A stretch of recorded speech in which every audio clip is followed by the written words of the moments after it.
Best coping mechanism for anxiety, Warheads. I love Warheads for anxiety, especially when anxiety attacks are coming on and I don't have the ability to get to ice. I don't have the ability to get to anything.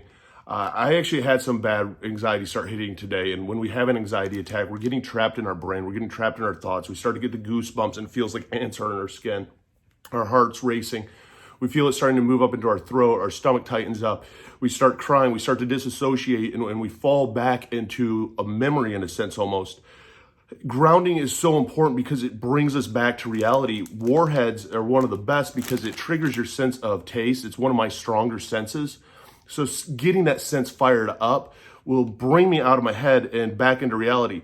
As you can tell, I mean, my tongue is blue because I've had almost an anxiety attack this morning that I ended up having to fend off, and I ended up using Warheads to do it. The reason I really like Warheads too is because they come in little individual packages.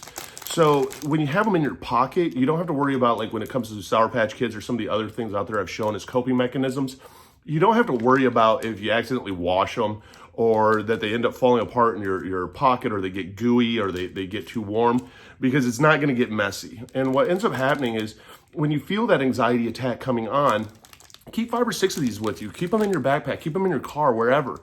You feel that anxiety attack coming on, it's gonna be a little bit of a challenge. And luckily they have perforated edges. So even when we are going through an anxiety attack, they're easy to rip open because let's face it, we're shaking when we're doing it. So you just take it, even if you like sour stuff, this works, pop it in your mouth and start at the 1, 2, 3, 4, 5 breathing. 1, 2, 3, 4, 5. And focus on the taste. Wow. I can tell that I've actually popped a few in. And my tongue is a little almost burnt from them. It brings you out of your head though and back into reality to where you're not trapped in your thoughts. And it's something simple and easy, and you're not bringing attention to your panic attack or your anxiety attack. Because let's face it, a lot of times people will say, hey, you're doing this for attention, or you're not really having one, or what's wrong? And the last thing that we want when we're going through an anxiety attack or a panic attack is to be touched. We don't want to be touched. We don't want to be hugged. And let's face it, when people see us starting to struggle, one of the first things that they do is they latch onto us and they shake you almost like, are you okay? They're hugging you, letting you know it's okay. Or they're even sometimes saying words that are going to even bring it on more, that we're going to break down even harder of, you know, you're only doing this for attention. You're not, what are you doing? You're not really having one. Why are you doing this? It helps us stay in our own little world to fight through our own little battle. And you're not alone with it. I mean, mental illness affects 1 out of 4 different people out there. So you have to remember that you're not the only one that's fighting through these. Finding whatever tools work for you is so important.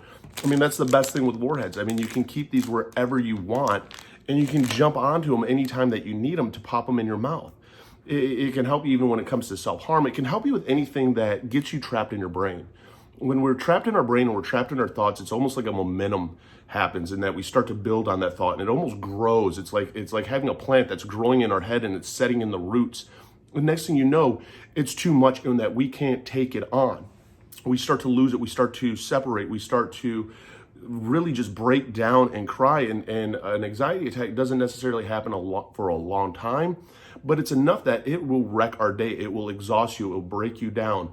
The next thing you know, your whole day is shot because you just went through this massive experience where your adrenaline increased, your heart rate increased, and now you're exhausted. Now you might end up beating up yourself because, you know what, I just wasted the rest of the day. I wasn't accomplished. I'm a failure. And you can even bring on another anxiety attack if you don't ground yourself.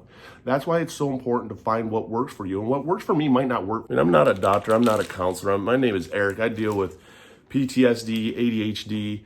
I've been diagnosed GAD, general anxiety disorder, and MDD, which is major depressive disorder. It's clinical depression. And it's finding what works for you. I mean, breathing alone doesn't work for me with an anxiety attack. Breathing alone, if I go into breathing, I can get myself to the point that I'm hyperventilating. Next thing you know, I'm hyperventilating. I'm tearing up in the eyes.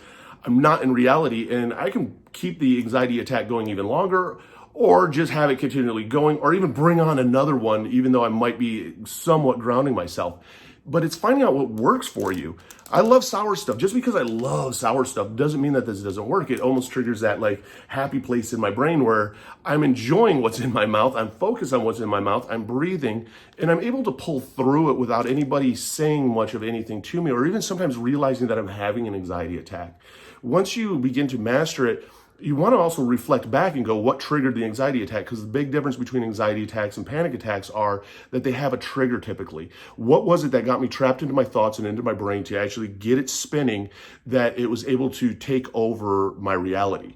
So maybe I'm going to have to set up a healthy boundary. Maybe I'm going to have to cut somebody out of my life. Maybe I'm going to have to avoid, this certain kind of music, whatever it might be. But reflect back and learn from it, because the more that you start learning from it, the easier it is to fend these off and protect yourself from them coming on.